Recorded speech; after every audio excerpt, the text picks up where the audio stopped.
What's going on, everybody? This is Sean for All Select Music. Today I want to count down my top 20 favorite records of the last 2 decades. With the first 2 decades of the new millennium coming to a close, and plus starting to get up there a little bit in age, I've started becoming a little bit reflective, and plus I also wanted to share some of the records that have helped shape my musical tastes throughout the years. But as with any top 10 video on YouTube, I have to stress, these are my opinions and my opinions alone. If there are any records that you didn't see that you would put on your own list, please let me know down in the comments. And also, the criteria that I'm using for this is how much do I still listen to them, or the significance that they've had on my musical tastes and listening habits throughout the years. And yeah, that's pretty much all I'm on. So with that little introduction out of the way, let's just get into the albums. Coming in at number 20, we have Radiohead's Kid A, an album that was extremely influential to me, that pretty much is responsible for getting me into electronic music and Radiohead's music at the same time. I think the only reason that it ends up so low on this list is just because I don't listen to it that much anymore. Still, can't overstate the impact that it's had on my musical tastes. That's why it ends up at number 20. Coming in at number 19, we have Flying Lotus Cosmogramma. Much like Kid A, don't listen to this album that much, but I still think it's the album that sticks out the most when I think of Flying Lotus's catalog, even though I think Until the Quiet Comes is the stronger album. I just love the burst of energy and all the different ideas flying around at a mile a minute on this record. And when I think of Flying Lotus's catalog, this is the first album that comes to mind. And while it's not an influential album, it's still an album that stuck with me for a long time. So that's why I put it in at number 19. At number 18, we've got Gorillaz' self-titled debut. I prefer this album to any of their other records just because I think this is the one that feels most like a collaborative project. And much like Cosmogramma, it feels freewheeling. It feels really loose and playful. And of all of Gorillaz' records, this is the one I still can go back and listen to, and I still remember really fondly. I love the collaborations on it. I love the mix of genres on it. And I just love the overall energy and vibe to this record. I can't overstate the impact that this record has had on my musical taste as well, because I think this record is responsible for getting me into more like electronic infused hip-hop music. While I don't listen to this record that much anymore, I still think about it fondly, and that's why it ends up in my number 18 slot. Coming in at number 17, we have Anderson .Paak's Malibu. This is the record that made me fall in love with Anderson .Paak's music. I'd sort of flirted with his music a little bit, but this was the record that really made him an artist to look out for. And I think it's just the multifacetedness of this record. It's got heart, it's got funk, it's got soul, it's got hip-hop, it's got swagger, it's got personality. It encompasses so many different sounds and genres, and there's just a certain magic to this record that I don't think Anderson .Paak has been able to reproduce to this day. And it's an album that when I think of the 2010s is one of the first one that sticks out in my mind, and that's why it ends up in my number 17 slot. Moving on to number 16, we got Battles' Gloss Drop. A lot of people seem to prefer Mirrored. I like this one better. I think Battles have sounded better since Tondai Braxton left the group, and I like the use of collaborative vocalists on this record. I mean, Gary Newman shows up on this record. Gary Newman! But I also think the band sounds tighter. I think the interplay sounds a lot better, and I feel like this album's a lot more immediate. Comparing the 2 records together, this is the one that sticks out in my mind more. Mirrored may be the more accomplished, but I think this one's just a whole lot more fun, and that's why it ends up in my number 16 slot. Coming in at number 15, we got Deftones' White Pony. I prefer the straight-up aggression of Around the Fur, but I really do appreciate Deftones experimenting more with this record, and I think it really did sort of start getting me into a lot of more ambient and more downbeat music. I think as a result of listening to this record, it sparked my interest in Massive Attack's Mezzanine record through tracks like Digital Bath and Teenager. But the aggressive moments still work on this record. It's still catchy. I still think about it really fondly, and it was the first Deftones record that I picked up. So I think with all those factors combined, that's why it ends up on this list. Much like a lot of the other lower ranked records, it's not one that I listen to all that much anymore, but I still really remember it fondly. So that's why it ends up in my number 15 slot. At number 14, we have Squarepusher, Go Plastic. While he has more accomplished and more artistic records, this is just straight up Squarepusher's most entertaining record. The rapid fire beats, the overwhelming cheeky playfulness of this record. I can't think of another another Square Pusher record where he seems as freewheeling, as loose, and just overall as insane as he does on this record. He's made noisier tracks than some of the ones on here, but I don't think any of Square Pusher's records have left a smile on my face as wide as this one. And that's why Square Pusher's Go Plastic ends up in my number 14 slot. Coming in at number 13 is MF Doom's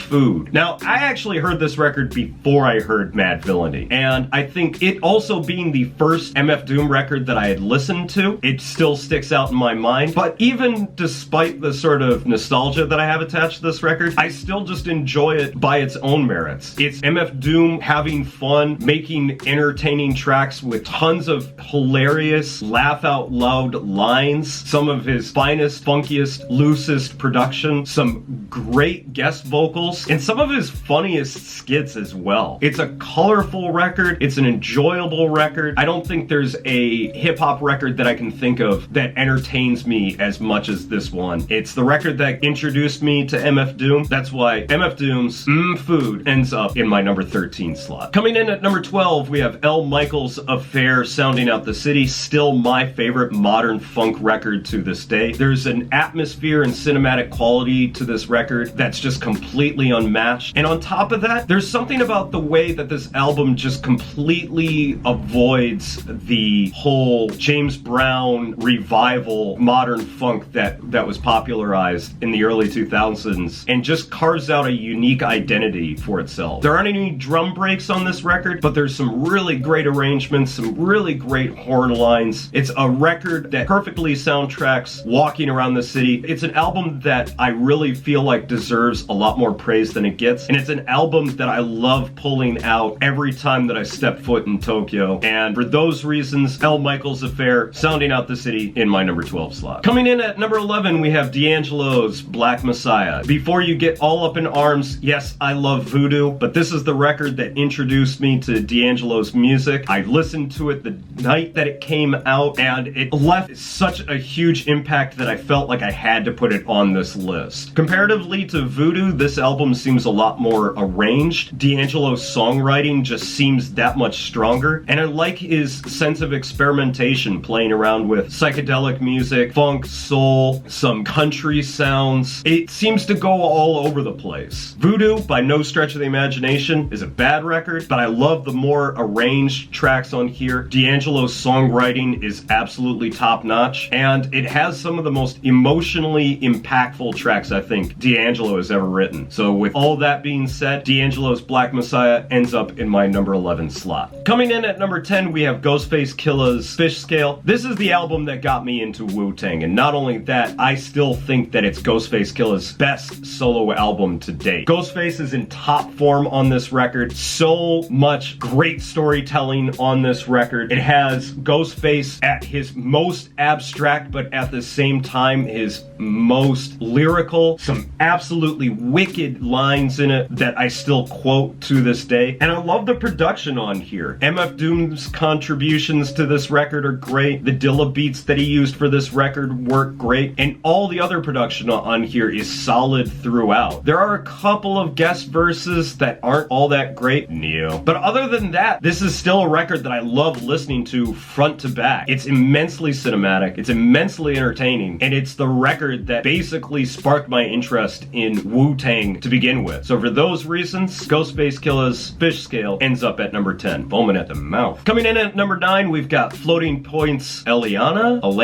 I don't know. This might be the best sounding record of the last 2 decades. Floating Point's ability to make these amazing sonic sound spaces is just absolutely incredible. The minimal ambient synth tracks work for me. The 2 band-oriented tracks on here, Silhouettes and Preparation 6, are 2 of my favorite post-rock tracks of the last 2 decades, and that last track gets me every time. Crush may be the more addictive of his 2 records, but I just feel like this is the stronger artistic statement record. And once again, it being the record that pretty much made me fall in love with Floating Points' music, I have to give this record a slot on this list, and that's why it ends up at number 9. Coming in at number 8 is a record that really needs a lot more love. Edon's Beauty and the Beat. Edon does an amazing job of paying homage to basically every influence in his musical taste. Elements of psychedelic rock, funk, soul, straight up rock, old school hip hop have all these beautiful homages throughout this record, whether through the beats, through the lyricism, and I just love the freewheeling, playful energy of this record. There isn't a hip hop record like this out there, and I still feel like it is an underrated classic when it comes to underground hip hop. If you've never given this record a listen, highly recommend that you do so. Thinking of doing a video on this record in the future to expand on my thoughts. When I think of underground hip hop records of the early 2000s, Edon's Beauty and the Beat always comes up, and that's why it ends up on my list at number 8. Coming in at number 7, we have Fugazi's The Argument. It's rare that you can say that a band puts out their best album last, and yet Fugazi somehow did it with their final album, The Argument. This album is amazing. The band interplay on this is second to none. Their use of dynamics is absolutely incredible. It still has a lot of the punk and hardcore edges of their earlier releases, but it also has stronger songwriting, some catchier hooks, and ultimately I just feel like it's the strongest album of theirs. I feel like this is sort of an underrated classic. It's one of my favorite records of the early 2000s, and it's an album that I still think of very fondly to this day, which is why Fugazi's The Argument ends up in my number 7 slot. Coming in at number 6, Mad Villainy. I don't know what to say about this one. Everybody knows this record. It's a classic. I love it. You love it. Can we just leave it at that? Coming in at number 5, we have Bad Bad Not Good, 3 and 4. Yes, I'm cheating. I'm putting these two albums together. Their mix of hip-hop, funk, soul, electronic music, and most importantly, jazz has basically opened up a whole world of music for me, and is largely responsible for getting into a lot of the modern jazz that you hear me talk about on this channel. The difference between this record and a lot of other modern jazz records is I feel like Bad Bad Not Good stands above the rest of a lot of these guys. And I think a lot of that just has to do with, much like Fugazi, their band interplay is so on point. These guys are so dynamic. They really know how to play off of each other. They really know how to make memorable hooks, and they've really got knack for melody. Whether they're working with vocalists or working completely in an instrumental space, I love basically every track that they put out across these two albums, and these two albums are definitely gonna keep getting rotations into the next 2 decades. So for those reasons, Bad Bad Not Good, 3 and 4 end up in my number 5 slot. Coming in at number 4, Aesop Rock's Labor Days, one of the first underground hip-hop records that I ever picked up. And it's a record that I am still trying to decipher to this day. Aesop Rock's lyrical wizardry will probably take a lifetime to decode all little subtle details and nuances. Even despite that, there's still a message to this record that it still resonates with me today about passion, working, life, that still hits me every time that I listen to this record. Add on top of that some pretty emotionally poignant instrumentals, some great lows, some great guest verses, some great lines. I really honestly love everything about this record, and it's a record that I still go back to all the time, and it still hits me like I'm listening to it for the first time. So for those reasons, Labor Days ends up in my number 4 slot, and is still one of my favorite records of the last 2 decades. Coming in at number 3, Betty Ford Boys 2. This record cemented my interest in instrumental hip-hop, and even though I've gone on to expand my library of instrumental hip-hop records, this is the one that still stands out to me. The bass lines, the synths, the samples, the drums. Oh my god, the drums. Everything about this record is second to none, in my opinion, when it comes to instrumental hip-hop. Betty Ford Boys may have hooked me with their Leaders of the Brew School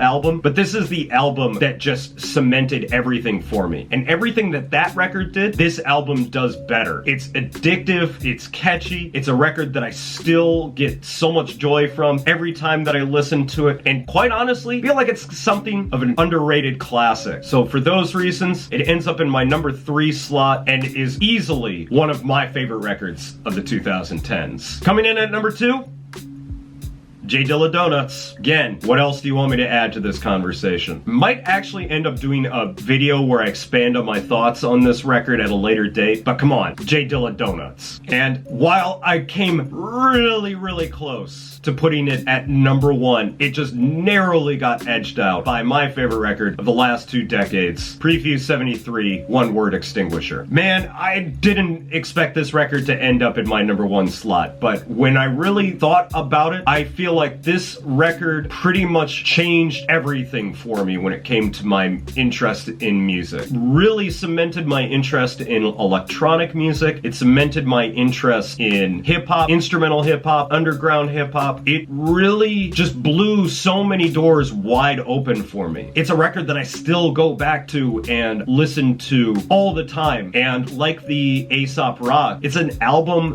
that I still get just as much joy from listening to as the first time I heard it. Prefuse 73's micro chopping on here is still in a league of its own, but his sense of melody and drums and just overall fun that comes to this record. It's an album that hasn't worn on me a single day since its release. I think it still sounds fresh in 2019, and it's an album that I think I will still continue to enjoy for years to come. So for those reasons, Prefuse 73, One Word Extinguisher, is my favorite record of the last 2 decades. So that's going to be it for me today, guys. Thanks as always for watching. If you've listened to any of the records on this list, let me know what you thought about them down in the comments. If you want to hear any of these records for yourself, please head over to my WordPress or Steemit blogs, because that's where I'll post musical links to any of the records that I talk about in my videos. Please head over to my Mixcloud, where you can check out Raw Select Radio, the audio component to this YouTube channel. That's going to be it for me today, guys. Thanks as always for watching, and I will catch you in the next video. So until then, peace out!